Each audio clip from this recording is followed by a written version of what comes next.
What's up, everyone? Welcome to the NBA Daily Podcast, your home for useless facts about the NBA. So, today we're going to be talking about the huge Game 6 last night between the Atlanta Hawks and the Boston Celtics. This game was huge between the 5 and the 4 seed, the Celtics and the Hawks. The Hawks haven't won a series against the Celtics in more than 55 years. They last won as the St. Louis Hawks in 1958. But this game, they went off just like they've done in multiple games this series, and they won 104-92, clinching a berth to the second round of the playoffs and a chance to replay the Cleveland Cavaliers, who they faced last year in the playoffs during a historic 60-win season. Now, to get another crack at the Cleveland Cavaliers like they're going to do this year, they had to play against a Boston Celtics team that was feisty, hungry, but pretty injured and not very good overall. The Celtics really only had one offensive threat all game and all series, and that was Isaiah Thomas. Evan Turner off the bench was okay, but he really had bad numbers, especially with offensive rating and advanced statistics. He put up some good scores and some good passing numbers like assists, but overall wasn't that good. The Hawks, on the other hand, had a well-oiled machine for an offense, and the only two games that they lost were in Boston, and one was an overtime game, and the other took Isaiah Thomas's 42-point outburst. So the Hawks last night continued what they did in multiple games this series, which was really blow the Celtics out in the second and third quarter. They got huge leads even after the Celtics had a strong first quarter, especially defensively. The game was only 20-17 after one quarter, with the Celtics really playing hard on defense and actually holding the lead for most of the quarter. But then, during the second quarter, the lead ballooned up to all the way to 13, and it stayed roughly around that for the rest of the half. And the game was 41-33 at the half, which is another low-scoring game in this series. Honestly, the Celtics, every single game of this series, struggled to score, especially in the first half. And once they started doubling and triple-teaming Isaiah Thomas, Celtics offense just couldn't find anything. So, Atlanta Hawks went into the break up 8 points with good play from Kent Bazemore, Paul Millsap, Kyle Korver. Everyone was playing well pretty much. Even Dennis Schroeder played amazing, despite continuing to get booed every single possession down the court by the Boston fans. So, after the 8-point lead at the half, it looked like it was going to be a rough fight to the end of the game, knowing the Celtics having come back multiple times in this series and in the season. But in the third quarter, Atlanta blew it open with threes, with running down the floor. Kyle Korver dunked it. It was ridiculous. And they honestly kept getting open shots because the Celtics defense could not keep up. Every time they missed a shot on offense, Atlanta Hawks would push it and try and get up the court before the Celtics defense could get set. And without any real bigs that could stay mobile on defense, and with awful offensive play from almost every single person on the roster, they really couldn't do anything about it. Besides Isaiah Thomas, the team really shot awful.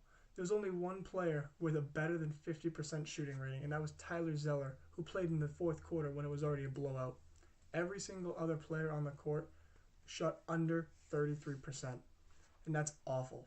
As a team, the Celtics only shot 22% from three, which continued their struggles from the whole series, because the Hawks continued to allow them to shoot threes and try to make them pay from the outside, and the Celtics couldn't do it. Atlanta game plan was perfect to play these young, undeveloped Celtics players. Celtics could not keep up because Atlanta's defenders in the paint, Paul Millsap and Al Horford, were monsters.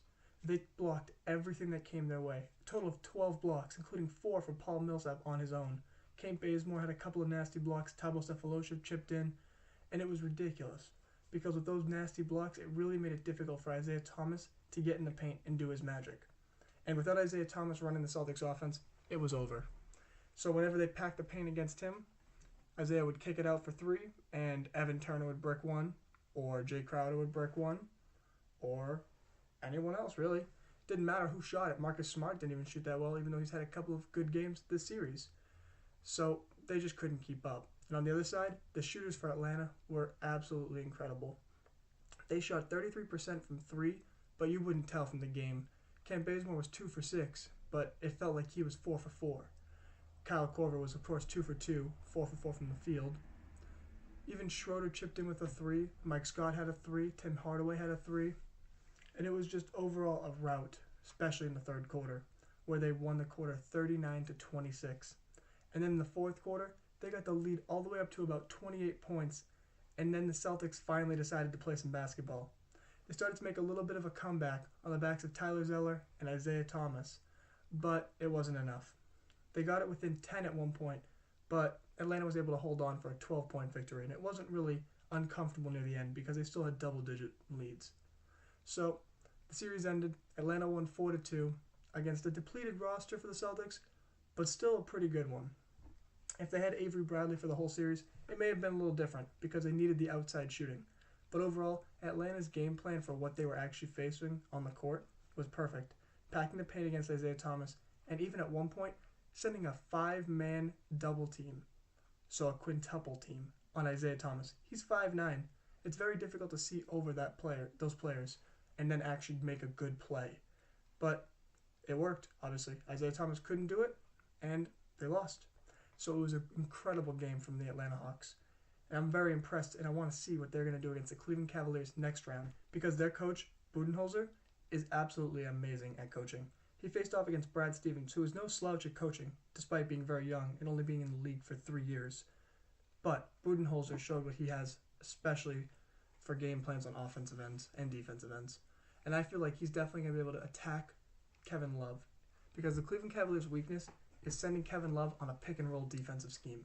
If the Hawks can run a Dennis Schroeder, Paul Millsap, or a Jeff Teague, Paul Millsap / Al Horford pick-and-roll, then they're going to be able to dominate Kevin Love, because he's just not quick enough laterally, or even at all anywhere, to be able to guard either Paul Millsap or Al Horford rolling to the hoop, or a slashing guard like Schroeder or Teague. So if they're able to execute that, just like they've been able to execute against the Celtics in that game plan, then they'll be able to actually maybe take a few games in this series and give them a fight. Because they do have the shooters.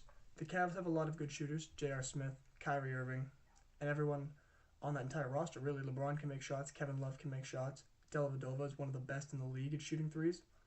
But the Hawks can match them shot for shot. Kent Bazemore can get hot. Paul Millsap can hit it from outside. Al Horford can. Korver can. Teague. Schroeder really can't, but he's done it before. And then Mike Scott and Tim Hardaway are, of course, lights out off the bench. So they have a really good shot at actually pulling this off, because they might be able to match up really well on the defensive end and the offensive end with their mobile bigs and their ability to pick and pop and pick and roll. But we're definitely going to have to see, because the Cavaliers have been playing really well in these playoffs, despite a tough matchup in the first round against the Pistons. So it'll be interesting to watch in the next round. Now, on the other side of the ball, the Celtics season has now ended, and they're going into a very, very tentative offseason, because this team is built with a bunch of players on pretty good contracts, or really good contracts in the case of Jay Crowder and Isaiah Thomas, and a lot of injuries. But they don't really know what this roster will be like for next year. A lot's up in the air with Danny Ainge, because he could make a deal over the summer, trading Isaiah Thomas and Jay Crowder for someone that's like a DeMarcus Cousins. You never know. And so with that in mind, Isaiah Thomas even was asked last night, are you looking forward to playing with Jay Crowder or Evan Turner next year, or who do you think is untouchable in the Celtics roster? And he said, there's no Michael Jordan on this roster. Anyone can go at any time. And that's a really key thing for Celtics fans to keep in mind, because this roster is very changeable. They're only looking to get a superstar. And this team is very good to start, but without that superstar, they'll never go anywhere in the playoffs besides maybe first or second round. And so this offseason, they're going to be doing everything they can. Danny Ainge is going to be calling up every other GM in the league to transform this roster into an actual contender. And obviously, trading for a superstar is extremely difficult. It doesn't happen very often. But for the Celtics, they have a lot of good things that they have going for them. First of all, they have the Nets pick, which is now predicted to be the 4th pick in the draft, but they have a 47% chance of getting one of the top 3 picks in the draft. And that's pretty huge, because the top 3 pick might be able to net them Brandon Ingram, who's a great shooter and is similar to playing like KD did in college. Obviously, I'm not saying he's as good as KD, but those are the comparisons being made. And besides that number 3 pick, or number 2 pick, or number 1 pick, they also have a huge amount of cap space, because their roster is made up of a bunch of bargain players, D-League players, cast-offs, trade throw-ins, players that really don't matter to other teams or didn't matter until now. So they'll be able to actually go out there and pay a superstar like Kevin Durant, because he actually doesn't need to be traded for. He's actually going to be a free agent this offseason. Whether or not OKC gets eliminated early doesn't matter. He might actually be able to leave them and go somewhere else. And for Celtics fans, they're probably dreaming and salivating about Kevin Durant here in a Celtics green uniform on the home court, because that would be incredible for this team. They need some other secondary scorer, or first primary scorer, hopefully, to take the weight off of Isaiah Thomas's tiny shoulders. He's amazing. He did really good in this series. He averaged 24 points. He averaged six assists a game, and he really tried his heart out. But he can't carry a team to a championship on his own. He needs help, or he needs to be the help for another player like Kevin Durant. So the Celtics will be looking to do that all offseason. It'll be interesting to watch to see whether they can pull it off, because they do have a ton of assets. Now, moving on from that, I want to talk about tonight in the NBA, because tonight is going to be huge. There are 3 Game 6s. There's going to be Portland versus the Clippers at 10:30. You have the Charlotte Hornets against Miami in Charlotte at 8 p.m. and the Pacers versus the Toronto Raptors in Indiana 7:30. Now these are 3 Game 6s that could be pushed to Game 7s. And I want to see what you guys' prediction is. Do you think that the Pacers will be able to push it to a Game 7? The Heat will be able to push it to a Game 7? And or the Clippers can push it to a Game 7? In my mind, I think that the Indiana Pacers can definitely go to Game 7 and can still win this series, because I feel like Paul George, as the second best player in the Eastern Conference, is going to go out there and ball out against the Raptors on his home court. He's probably going to drop something like 42 points, 8 rebounds, 7 assists, similar to that stat line. Similar to what he did in Game 5, but lost. He's an amazing player, and I feel like he's so determined in the playoffs to show up and show out, and he will. And I think for the Charlotte Hornets-Miami Heat game, I think the Hornets are going to be able to finally close the series out with a hobbled Batum. And that's pretty incredible to do, since they did lose him in Game 2, and they've still come back and won 3 straight games. I think the momentum shifted in this series, and that the 4th straight game will be tonight and will end the series with the Hornets moving on. And that's going to be incredible, because the Hornets haven't won a playoff series in a decade and a half. And finally, the Clippers versus the Portland Trailblazers. I think this one's going to end tonight as well, because the Portland Trailblazers are healthy. They have Damian Lillard, they have Mason Plumlee, and they have CJ McCollum all playing amazing. And the Clippers have Austin Rivers, Jamal Crawford, and Paul Pierce starting. That's all I'm going to say about that, because that's all you need to know. So, that's going to wrap it up for today. If you guys have any predictions about tonight's games, let me know in the comments. Give me what you guys predict, and we'll see who's right tomorrow. And if you guys have anything to say for feedback about the show, let me know as well. Like and subscribe if you did enjoy. And have a great day, everyone.